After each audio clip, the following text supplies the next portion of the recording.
the Stone Zone. Now, get in the zone. It's the Stone Zone. A man who's gone through hell, but he's kept going, and he's smart, and he's strong, and people love him. Not everybody, but people love him and respect him. Roger Stone. Where's Roger Stone? Here's Roger Stone.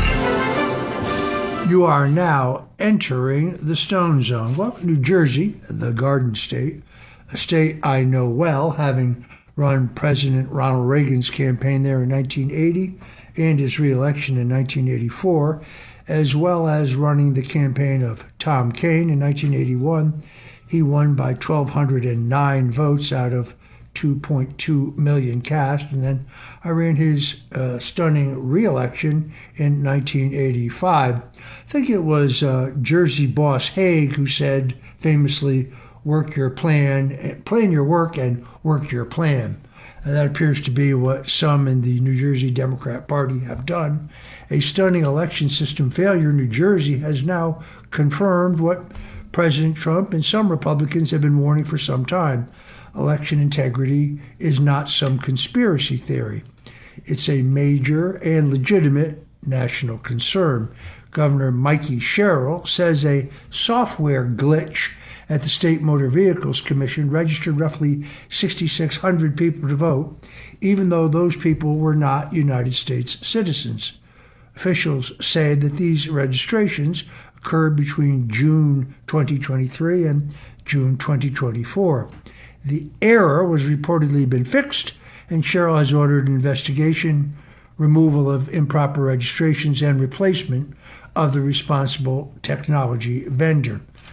But I don't think we can dismiss this as a harmless glitch. Thousands of people who explicitly said they were not citizens were nevertheless added to the voter rolls. Some of them reportedly voted. This is precisely why Americans are correct to demand stronger safeguards. Democrats and their allies in the media have repeatedly insisted that non-citizen registration is either impossible or too rare to even matter. New Jersey has just proved otherwise. Congress should pass the Save America Act, requiring documentary proof of citizenship for federal voter registration and strengthening protections against unlawful voting. Honest elections require more than promises after the mistakes are discovered. They require a system designed to prevent those mistakes in the first place. Every legal vote must count, and every illegal vote must be stopped. Protecting the ballot is not voter suppression. Remember what happened in 2020 when I believe they stole the election from President Trump and sent us into the Biden dark ages. We can never allow that to happen again. Meanwhile, President Donald Trump is drawing a red line in the Strait of Hormuz, saying that every Iranian attack on shipping will bring a strike on a bridge, a power plant, or a strategic target inside Iran, including Tehran itself. He also warned that the fortified Pixax Mountain nuclear complex could soon face an American bombing campaign. Iran's response has confirmed what Trump has said for years. The regime is not a misunderstood regional power. It is a chief engineer of terror, chaos, and bloodshed across the Middle East, with a long history of killing Americans. I have to give it to the president. He gave peace a chance, but he learned what many of us suspected, and that is the regime cannot be trusted to keep their word about anything. Tehran has vowed to keep threatening the Straits of Hormuz, from which at least 40% of the world's energy must flow, while expanding their attacks on American bases, U.S. partners in Bahrain, Saudi Arabia, Jordan, and Kuwait. Iranian missiles and drones have targeted military facilities, commercial shipping routes, and civilian infrastructure such as desalination plants. Oil prices are, of course, rising as the regime and its Houthi proxies menace both the Straits of Hormuz and Bab al-Mandeb. Iranian officials deny wrongdoing and, of course, accuse Washington of aggression, but their conduct tells the real story. This is the same regime that bankrolls Hezbollah, Hamas, and the Houthis, as well as militias in Iraq, spending its wealth on terrorism instead of its people.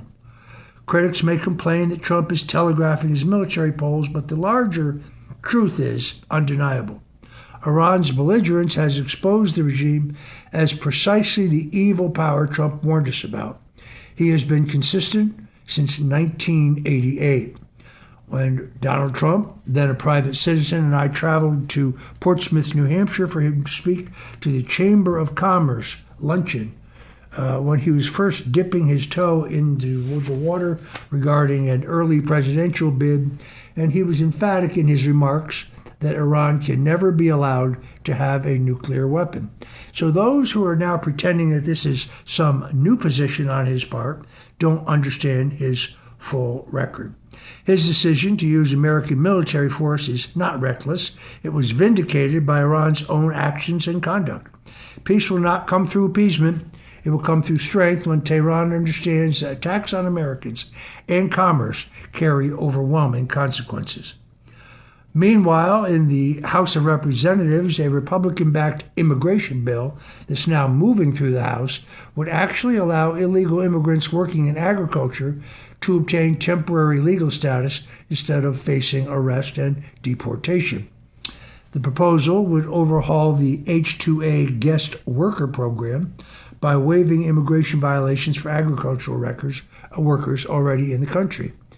It would also extend some label certifications from 1 year to as long as 3 years. Supporters argue that farms need a dependable workforce, but rewarding illegal entry is not an America First solution.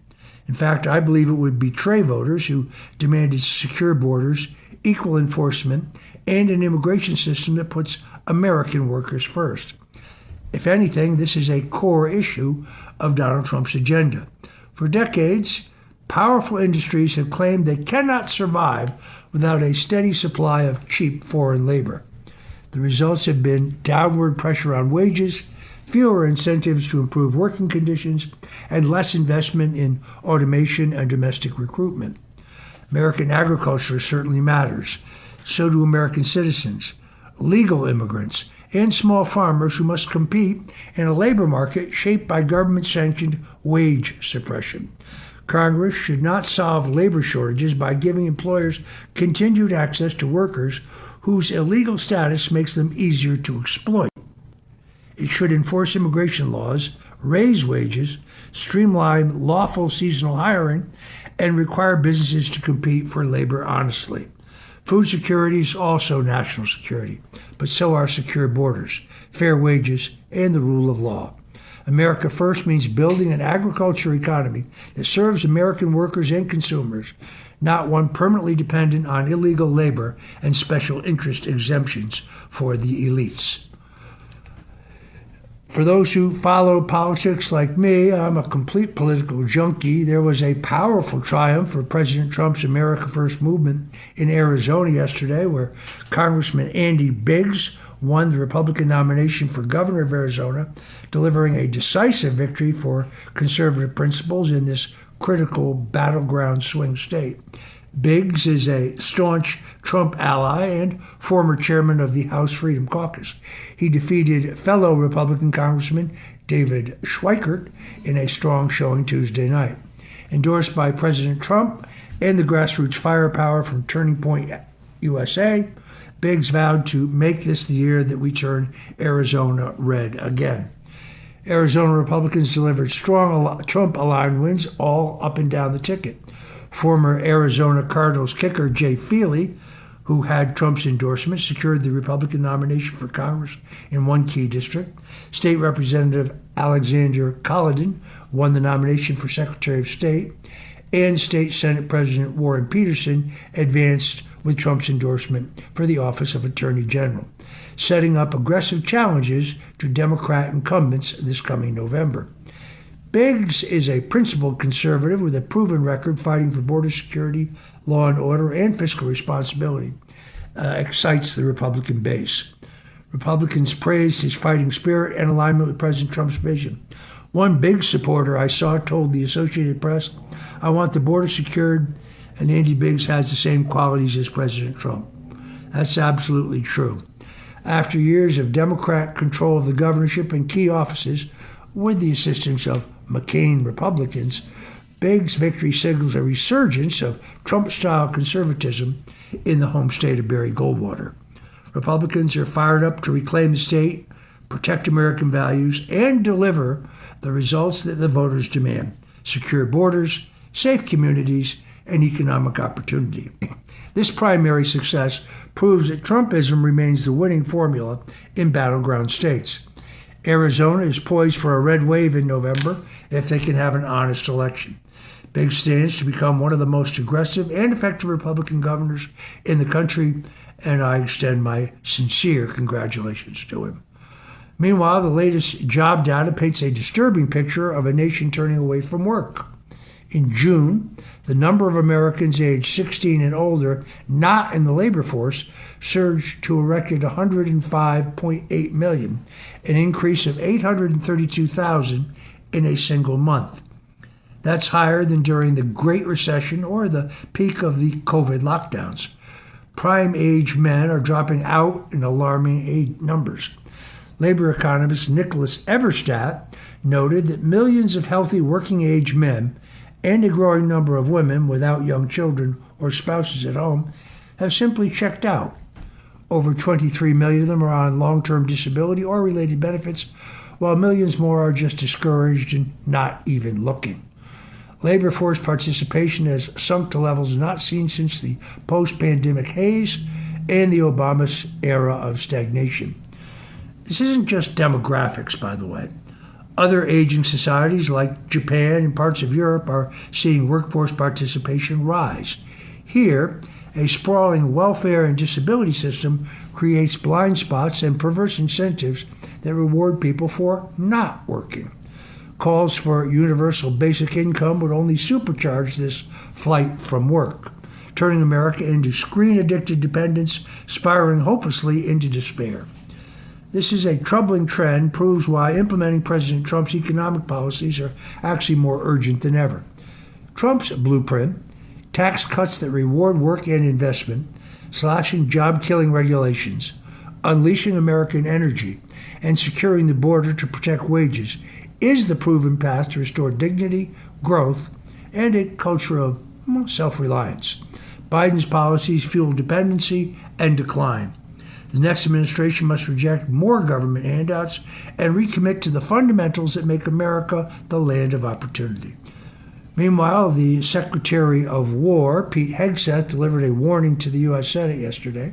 America cannot remain the world's preeminent superpower while starving its military of resources needed to deter growing threats. Hegseth said 4 years of neglect under Joe Biden left the armed forces facing deferred maintenance, funding gaps, and training cutbacks.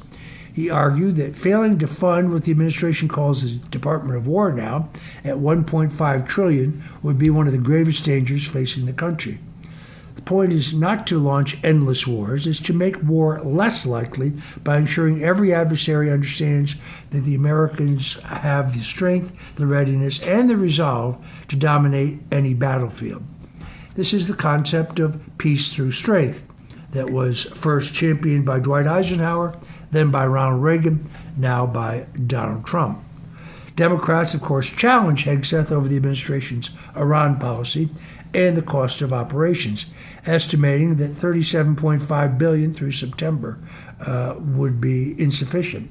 But Hegseth responded that a far greater cost would come from allowing Iran to obtain a nuclear weapon and threaten generations. So I think that is the central issue.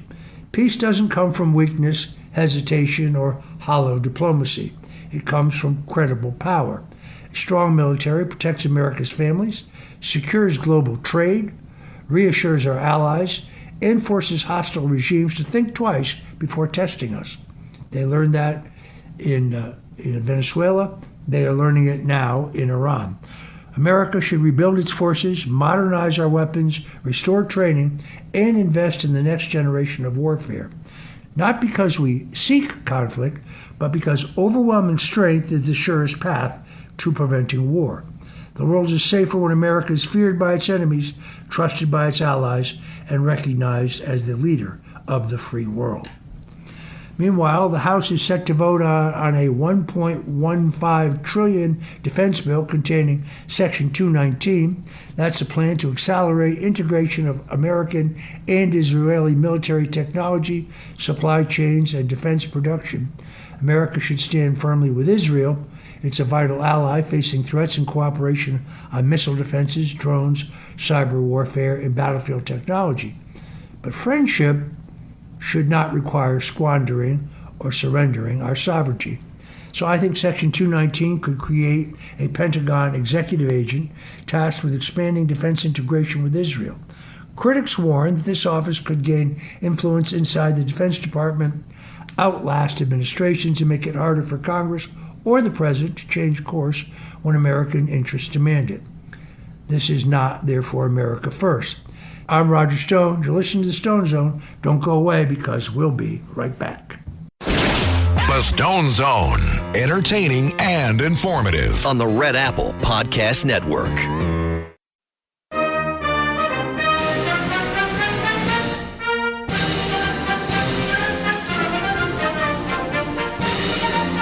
This is the Stone Zone with Roger Stone. Roger Stone, who's a very, one of the smartest political minds.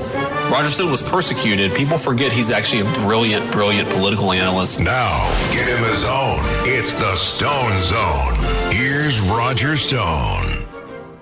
Welcome back into the Stone Zone. Yet another day of Nixon maxing. Those on the far left are going completely and totally out of their minds.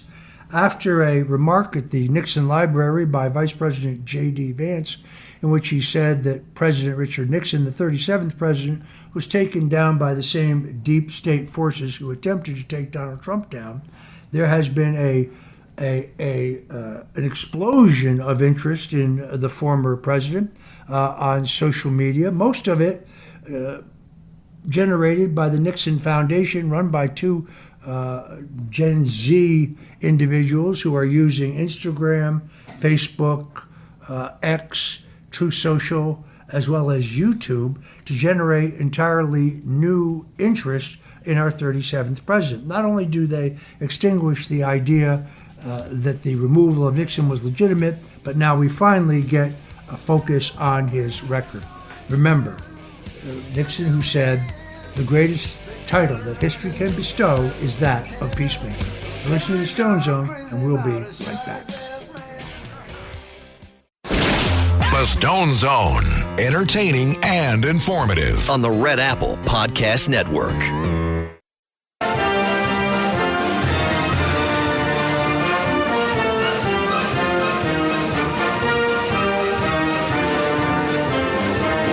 This is the Stone Zone. Now, get in the zone. It's the Stone Zone. A man who's gone through hell, but he's kept going, and he's smart, and he's strong, and people love him. Not everybody, but people love him and respect him. Roger Stone. Where's Roger Stone? Here's Roger Stone. You are jumping headfirst into the Stone Zone. Well, with rents skyrocketing, bus fares unchanged, and businesses fleeing the city as rents are frozen, Mayor Zoran Mamdani is too busy playing international prosecutor to fix New York's myriad of problems hurting working-class families. On Tuesday, the far-left socialist was forced to admit that he cannot enforce the International Criminal Court's arrest warrant against Israeli Prime Minister Benjamin Netanyahu. Another broken campaign promise exposed Mamdani grandly pledged to deploy NYPD to arrest Netanyahu, pandering to his socialist and Islamist base. Now he's backed off and admits that the city lacks the authority and is begging the federal government to do its dirty work. President Trump and Vice President J.D. Vance have said repeatedly, as has Secretary of State Marco Rubio, that the United States is not bound and does not participate in the International Criminal Court of The Hague. President Trump has rightly declared that Netanyahu will not be arrested anywhere in the United States of America. Israel's U.S. ambassador rightly called out Mamdani for pushing Hamas propaganda. But this is what social ideology always delivers: lies dressed up as moral crusades. Mamdani built his campaign on fantasy handouts, lower rent, free buses, free food, endless giveaways, while exploiting the rising tide of anti-Semitism on the radical left for votes. He knows that stoking hatred of Israel's rallies his base, even as it poisons our city. These unfulfilled promises are piling up, and now reality is beginning to set in. Wealthy taxpayers and businesses are escaping to red states, hollowing out New York State's and New York City's tax base. This means financial trouble is ahead for working families who are stuck with the bill. Socialism isn't compassion. It's built on deception, division, and economic ignorance. New Yorkers deserve leaders prioritize their people, not pushing foreign vendettas. Shame on Mandami for fanning the flames of anti-Semitism as it rages on the radical left. Meanwhile, the Trump Justice Department is investigating whether Harvard University illegally excluded American students from financial aid programs funded by sources connected to China. Federal officials say Harvard has disclosed nearly $4.5 billion in foreign funding, including roughly $630 million from Chinese-based sources, its largest foreign funding stream.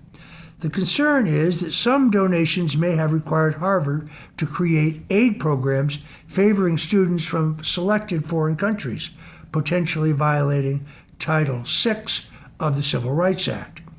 Assistant Attorney General Harmeet Dillon, a good friend of mine, put the issue very plainly. Universities cannot accept American taxpaying dollars while using foreign money to operate programs that deliberately discriminate against American citizens. No final determination has yet been made, and of course Harvard denies violating federal law. But an investigation is more than justified. Communist China has spent decades seeking influence over America's universities, research institutions, corporations, and government agencies. Every dollar carrying foreign conditions deserves scrutiny, especially when it enters institutions responsible for educating America's future leaders and developing sensitive technology. The Trump administration also deserves credit for confronting a problem Washington has ignored for far too long. Hostile Chinese influence must be identified and rooted out of every publicly supported institution, not through hysteria, but through transparency, enforcement, and accountability.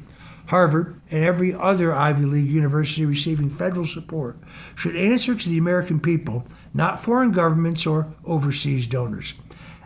Treasury Department under Donald Trump is delivering another major victory for taxpayers, announcing new safeguards to stop federal payments from going to people who are dead.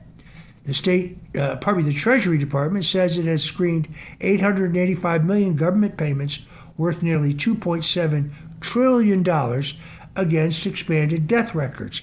The system has already blocked roughly $99 million in improper payments before the money left the Treasury. In other words, $99 million going to people who are deceased.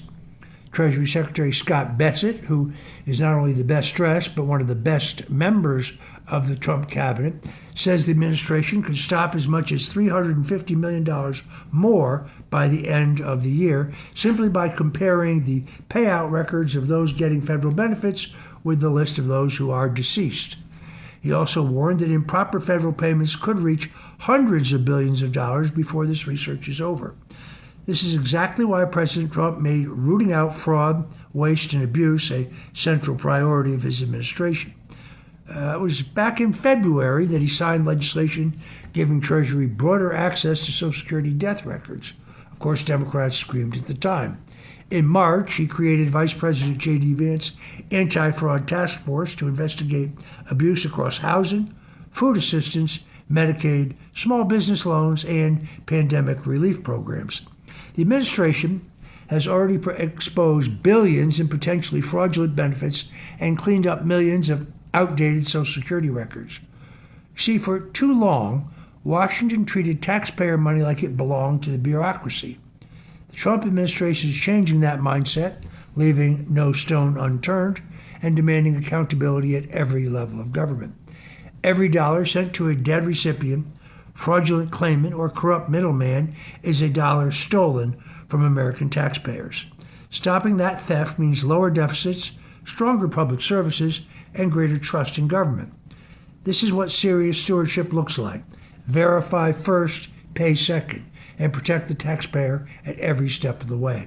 The Trump administration is restoring public trust within our federal system, and these are necessary reforms. I applaud Secretary of the Treasury Besson as well as Vice President J.D. Vance for their extraordinary efforts. Meanwhile, leftist Judge James Boasberg of the D.C. District Court has once again exposed himself as the rogue activist who lectures President Trump about executive overreach while shamelessly exceeding his own judicial authority. In a blatant display of hypocrisy and bias, Boasberg has now twice denied pro-life groups a jury trial after they were arrested for chalking Black Preborn Lives Matter on sidewalks, while Black Lives Matter graffiti was allowed to deface public spaces with impunity during 2020. George Washington University law professor Jonathan Turley highlights how the D.C. Circuit Court reversed Boasberg for applying the wrong legal standard and substituting his own judgment for that of a jury. Despite clear evidence of selective enforcement, including body cam footage of police watching BLM spray painting, Boasberg dismissed the First Amendment claims protecting viewpoint discrimination against conservative speech that he disagreed with. This is part of a disturbing pattern under Boasberg's law, where the judge has showed contempt for limits on judicial power. He was previously slapped down by the higher courts for abuse of discretion in Trump deportation cases and for blocking subpoenas in the federal chair probe with openly hostile reasoning. Really, enough is enough. Federal judges who weaponize their benches against the Constitution, free speech, and equal protection under law are committing impeachable offenses. I have extensive experience with this personally. Boasberg repeatedly disregards appellate rulings and basic due process are a threat to the republic itself. Congress should act very decisively. I say that the House of Representatives should impeach Judge Boasberg and let him go to trial in the U.S. Senate as per the U.S. Constitution. This is the only way to pursue accountability that could include criminal charges for his assault on constitutional order. The American people will not tolerate black-robed tyrants undermining President Trump and the rule of law. The way to restore judicial integrity is now, before activist judges destroy what remains of our constitutional republic, but there is a constitutional process for that, and that process should be followed. Meanwhile, another American woman suffered unimaginable torment at the hands of an illegal immigrant, proving once again why mass deportation is not just necessary, it's actually a moral imperative to protect our citizens.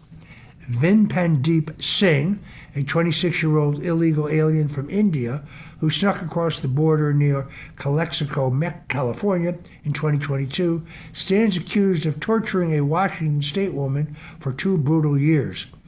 Prosecutors describe some of the most horrific atrocities imaginable: daily beatings, strangulation, burning her arms with a hair straightener, breaking her fingers, and isolating her completely while he controlled every aspect of her life.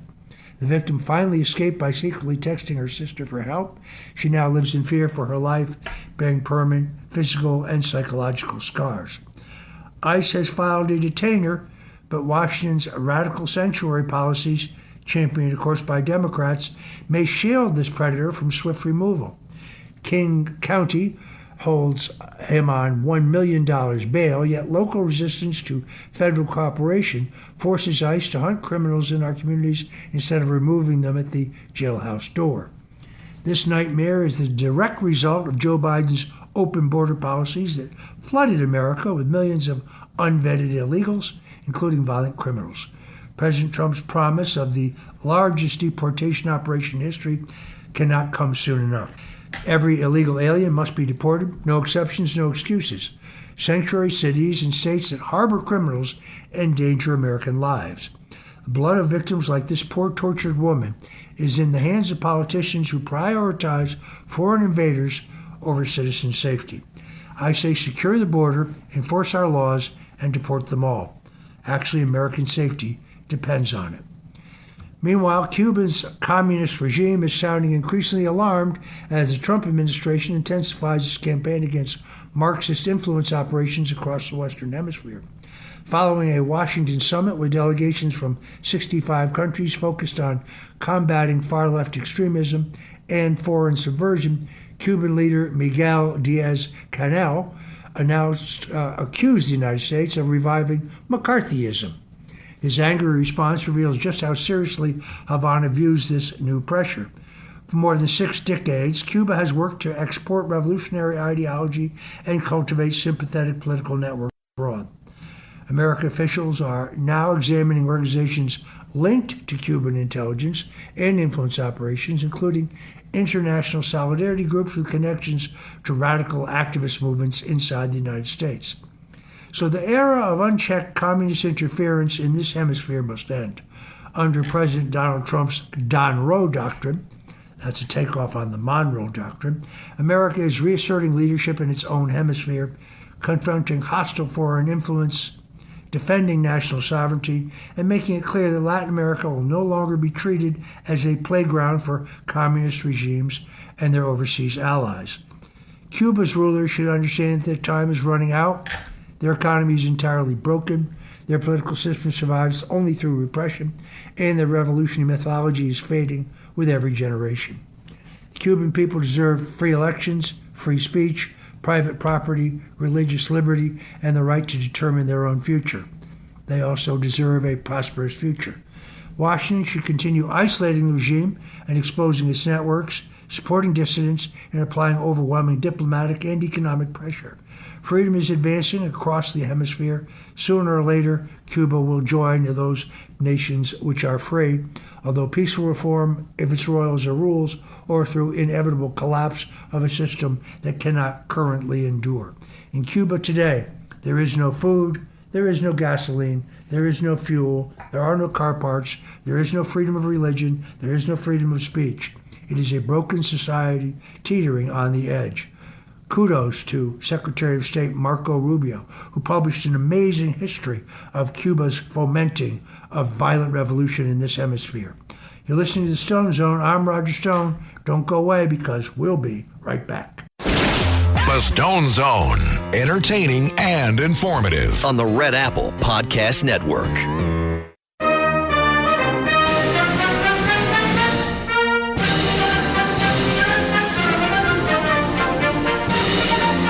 This is the Stone Zone with Roger Stone. Roger Stone, who's one of the smartest political minds.